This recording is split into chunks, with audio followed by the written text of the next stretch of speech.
तो दोस्तों आज हम फिर से आपके लिए लेकर आए हैं देश दुनिया की तमाम ताजा बड़ी खबरें। सबसे पहली बड़ी खबर में आपको बताएंगे दोस्तों कि गाजा पट्टी में इजराइल की सेना ने हार की स्वीकार, हमास की सभी शर्तों को मानते हुए रमजान से पहले युद्ध विराम का किया ऐलान। इजराइल के प्रधानमंत्री नेतन्याहू को झटका। ऑल इंडिया मुस्लिम जमात के राष्ट्रीय अध्यक्ष ने मुसलमानों से की अपील, चुनाव में मोदी का विरोध ना करें मुसलमान, बीजेपी को भी दे वोट। लोकसभा चुनाव से पहले मायावती की पार्टी को उत्तर प्रदेश में लगा झटका, भाजपा में शामिल हुआ बसपा सांसद रितेश पांडे। यूक्रेन के मिसाइल हमले में भारतीय शख्स की हुई मौत, रूस की आर्मी में हुआ था बीते दिनों भर्ती। समाजवादी पार्टी के रूठे नेताओं को मनाएंगे चाचा शिवपाल सिंह यादव, अखिलेश यादव ने सौंपी जिम्मेदारी। उत्तर प्रदेश में पेपर छापने वाली कंपनी से लीक हुआ पुलिस का पेपर, रडार पर भर्ती बोर्ड के अफसर, विपक्ष का योगी सरकार पर जोरदार हमला। यमन में अमेरिका और ब्रिटेन का बड़ा हवाई हमला, हूती विद्रोहियों के 18 ठिकानों को बनाया गया निशाना। उत्तर प्रदेश में बीजेपी को चुनाव हराने के लिए अखिलेश और राहुल गांधी आए एक साथ, आगरा में भारत जोड़ो न्याय यात्रा को किया शुरू। तो दोस्तों सभी खबरों को आपको एक एक कर बताने वाले हैं, वीडियो को लाइक कर चैनल को सब्सक्राइब कर दें। तो दोस्तों अगली खबर की ओर, तो गाजा पट्टी में इजराइल की सेना ने हार कर ली स्वीकार, रमजान से पहले गाजा पट्टी में युद्ध हो जाएगा खत्म, हमास करेगा इजराइल के बंधकों को रिहा। दोस्तों आपको बता दें कि गाजा पट्टी में 5 महीने की जंग लड़ने के बाद इजराइल की सेना हमास से जंग हार गई है। अब खबर सामने निकल कर आई दोस्तों कि रमजान से पहले गाजा पट्टी में युद्ध रुक जाएगा। वहीं आपको बता दें कि इजराइल की सेना ने जो भी प्रस्ताव हमास के सामने रखे थे, हमास ने उन सभी प्रस्तावों पर सहमति दे दी है। हमास ने इजराइल के सभी बंधकों को रिहा करने का ऐलान कर दिया है। वहीं आपको बता दें कि 10 मार्च से पहले गाजा पट्टी में युद्ध खत्म हो जाएगा और 10 मार्च के बाद पूरी दुनिया में रमजान शुरू हो रहे हैं और रमजान लगने से पहले ही गाजा पट्टी में इजराइल की सेना ने युद्ध खत्म करने का ऐलान कर दिया है। तो ये बड़ी अपडेट आई दोस्तों कि इजराइल की सेना गाजा पट्टी में हमास से जंग हार गई है। इसी बीच पर तो दोस्तों अगली खबर की ओर, तो ऑल इंडिया मुस्लिम जमात के राष्ट्रीय अध्यक्ष ने मुसलमानों से की अपील, चुनाव में मोदी का विरोध ना करें मुसलमान। दोस्तों आपको बता दें कि ऑल इंडिया मुस्लिम जमात के राष्ट्रीय अध्यक्ष मौलाना मुफ्ती साहबुद्दीन रिजवी बरेलवी ने प्रधानमंत्री मोदी के समर्थन में मुसलमानों से अपील की है। छत्तीसगढ़ के अंबिकापुर में आयोजित कार्यक्रम में मंच से साहबुद्दीन रिजवी ने कहा कि मुसलमान लोकसभा चुनाव में प्रधानमंत्री मोदी का विरोध और मुखालफत ना करें, बल्कि सकारात्मक सोच के साथ आगे बढ़े। बरेली के उलमा ने छत्तीसगढ़ में कई जगहों पर धार्मिक कॉन्फ्रेंस को संबोधित किया और हर जगह भाषण देकर मुसलमानों को समझाने की कोशिश की। साहबुद्दीन रिजवी बरेलवी ने मुसलमानों को सलाह मशवरा देते हुए कहा है कि देश के सियासी हालात बहुत तेजी के साथ बदल रहे हैं, कुछ दिनों में और ज्यादा बदलाव की उम्मीद की जा सकती है। इसीलिए सियासी पहलू को देखते हुए मुसलमान अपने भविष्य के लिए सोचें और प्रधानमंत्री मोदी का विरोध न करें। इसी बीच पर तो दोस्तों अगली खबर की ओर, तो लोकसभा चुनाव से पहले मायावती की पार्टी को लगा झटका, भाजपा में शामिल हुआ बसपा सांसद रितेश पांडे। दोस्तों आपको बता दें कि उत्तर प्रदेश में लोकसभा चुनाव की शुरुआत से पहले ही मायावती की पार्टी को बड़ा झटका लगा है। उत्तर प्रदेश के अंबेडकर नगर लोकसभा सीट से बसपा सांसद रितेश पांडे रविवार को बहुजन समाज पार्टी का दामन छोड़कर भाजपा में शामिल हो गए। भाजपा मुख्यालय में पार्टी के राष्ट्रीय महासचिव के साथ उन्होंने बीजेपी की सदस्यता ले ली है। वहीं आपको बता दें कि मायावती की पार्टी में लगातार टूट हो रही है, क्योंकि सांसदों को लगने लगा है कि उनकी पार्टी बिल्कुल भी जीत नहीं पाएगी। इसी बीच पर तो दोस्तों अगली खबर की ओर, तो यूक्रेन के मिसाइल हमले में भारतीय शख्स की मौत, रूस की आर्मी में हुआ था भर्ती।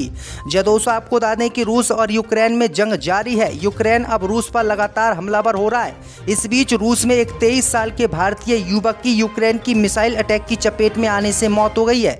ये 23 साल का युवक गुजरात का निवासी था। वो रूस में सिक्योरिटी हेल्पर के तौर पर रूसी सेना में शामिल हुआ था। हमले से बचकर निकले एक अन्य भारतीय कर्मचारी ने बताया है कि 21 फरवरी को यूक्रेनी हमले में रूसी सेना द्वारा सुरक्षा सहायता के रूप में नियुक्त किया गया गुजरात का 23 वर्षीय व्यक्ति मारा गया है। जिस भारतीय युवक की मिसाइल हमले में मौत हुई है, उसे रूस यूक्रेन सीमा पर डोनेस्क क्षेत्र में तैनात किया गया था। तो ये बड़ी अपडेट आ रही दोस्तों। इसी बीच पर तो दोस्तों अगली खबर की ओर, तो समाजवादी पार्टी के रूठे नेताओं को मनाएंगे चाचा शिवपाल, अखिलेश यादव ने सौंपी जिम्मेदारी। दोस्तों आपको बता दें कि लोकसभा चुनाव से पहले समाजवादी पार्टी परेशानी में घिरती नजर आ रही है। पार्टी के कई बड़े नेता अखिलेश यादव के फैसले से नाराज बताए जा रहे हैं, जिसमें बदायूं के पूर्व सांसद सलीम शेरवानी से लेकर कई नेता हैं जो अलग अलग समय पर बयान देते रहते हैं। इसके साथ ही मुस्लिम मौलानाओं ने भी अखिलेश यादव की कार्यशैली पर सवाल उठाए हैं। ऐसे में अब चुनाव से पहले पार्टी रूठे नेताओं को मनाने के लिए खास अभियान चलाने जा रही है। समाजवादी पार्टी अपने रूठे नेताओं को मनाने की तैयारी कर रही है। इस दायरे में उन सभी नेताओं को वापस लाने का फैसला किया गया है जो नाराज तो है, पर पार्टी के प्राथमिक सदस्यता से अभी तक उन लोगों ने इस्तीफा नहीं दिया है। इसके लिए पार्टी के महासचिव और सपा के संकट मोचक कहे जाने वाले शिवपाल सिंह यादव को जिम्मेदारी सौंपी गई है, जो नेताओं को मनाकर पार्टी को एकजुट करेंगे। इसी बीच पर दोस्तों अगली खबर की ओर तो उत्तर प्रदेश में पेपर छापने वाली कंपनी से लीक हुआ पेपर, रडार पर भर्ती बोर्ड के अफसर, विपक्ष का योगी सरकार पर हमला। दोस्तों आपको बता दें कि उत्तर प्रदेश पुलिस भर्ती पेपर लीक मामला गरमाया हुआ है।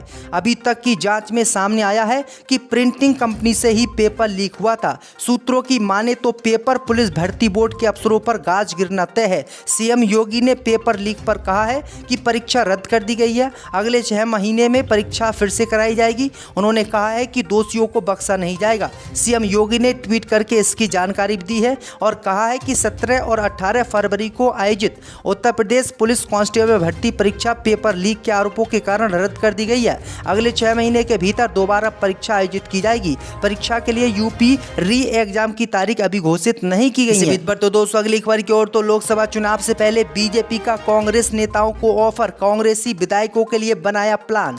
दोस्तों आपको बता दें कि लोकसभा चुनाव 2024 से पहले उत्तराखंड बीजेपी ने कांग्रेस के नेताओं को लुभावने ऑफर दिए हैं।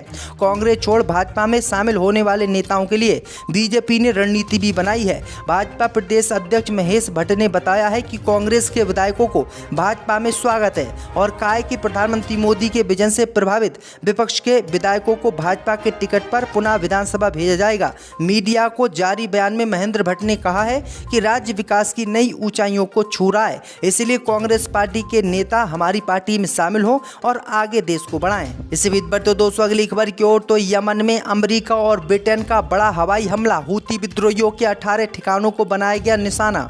दोस्तों आपको बता दें कि अमेरिका और ब्रिटेन ने शनिवार को यमन में हूती विद्रोहियों के ठिकाने पर हमले किए हैं। अमेरिकी सेंट्रल कमांड के अनुसार यमन की राजधानी सना में 18 ठिकानों को निशाना बनाया गया है। अमेरिका का कहना है कि हूती विद्रोही आतंकी जहाजों पर हमला कर रहे थे और यमन को दी जाने वाली मानवीय सहायता को रोकने का प्रयास कर रहे थे। हवाई हमले में ब्रिटिश और अमेरिकी फौजों के अलावा Australia, Bahrain, Canada, Denmark, Netherland और न्यूजीलैंड की सेनाएं भी भाग ले रही हैं। हूती विद्रोहियों की वजह से वैश्विक व्यापार बाधित हुआ है और शिपिंग दरें बढ़ गई हैं। हमलों में भाग लेने वालों या समर्थन देने वाले देशों ने संयुक्त बयान में ये बातें कही हैं। इसी बीच पर तो दोस्तों अगली खबर की ओर तो राहुल गांधी की भारत जोड़ो यात्रा में शामिल हुए अखिलेश यादव, प्रियंका गांधी बीजेपी के छूटे पसीने। दोस्तों आपको बता दें कि कांग्रेस के लिए जनाधार जुटाने और पद अधिकारियों में नई ऊर्जा लाने के लिए भारत जोड़ो न्याय यात्रा पर निकले राहुल गांधी रविवार को आगरा पहुंचे। उनके साथ प्रियंका गांधी वाड्रा और पूर्व मुख्यमंत्री अखिलेश यादव भी थे। हाथरस के रास्ते टेढ़ी बगिया के माध्यम से आगरा में यात्रा दोपहर 2 बजे प्रवेश करी। 5 किलोमीटर दूरी तय करके नूनीहाल में रुक गई। वहीं आपको बता दें कि अखिलेश और राहुल गांधी ने फिर से उत्तर प्रदेश में गठबंधन किया है और गठबंधन के साथ ही वो चुनाव लड़ रहे हैं। इसी बीच पर तो दोस्तों अगली खबर की ओर तो हल्द्वानी हिंसा के बाद एक्शन में आई बीजेपी सरकार, दंगा फसाद करने वालों की खैर नहीं, बना रही है नया कानून।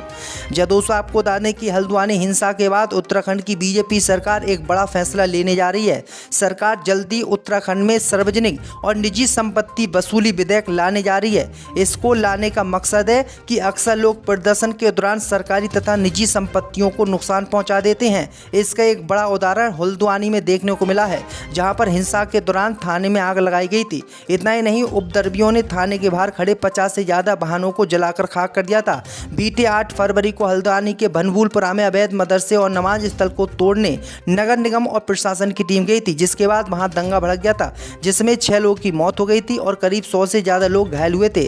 इस घटना से सबक लेते हुए सरकार इस विधेयक को लाने वाली है। इसको लाने से उत्तराखंड के उन तमाम अराजक तत्वों पर लगाम लगी जो सरकारी तथा निजी संपत्तियों को दंगों में नुकसान नुकसान पहुंचाते हैं। इसी बीच बढ़ते दोस्तों अगली खबर की ओर, तो पुलिस के बाद आरओ की मुख्य परीक्षा टलना तय, धांधली की शिकायतों पर योगी ने दिए जांच के आदेश। जय दोस्तों आपको बता दें कि उत्तर प्रदेश में पुलिस की परीक्षा रद्द कर दी गई है। पुलिस की परीक्षा रद्द होने के बाद आरओ और एआरओ में जो 2023 में भर्ती कराई गई थी उसके भी पेपर लीक होने की खबरें आ रही हैं। इसी बीच खबर सामने निकल कर आई दोस्तों कि उत्तर प्रदेश की योगी सरकार ने आरओ और एआरओ की जो परीक्षा की पेपर लीक की खबरें आ रही थी उसमें जांच के आदेश दिए हैं, यानी आरओ और एआरओ की भर्ती भी कभी भी रद्द हो सकती है। तो ये बड़ी अपडेट आ रही है दोस्तों।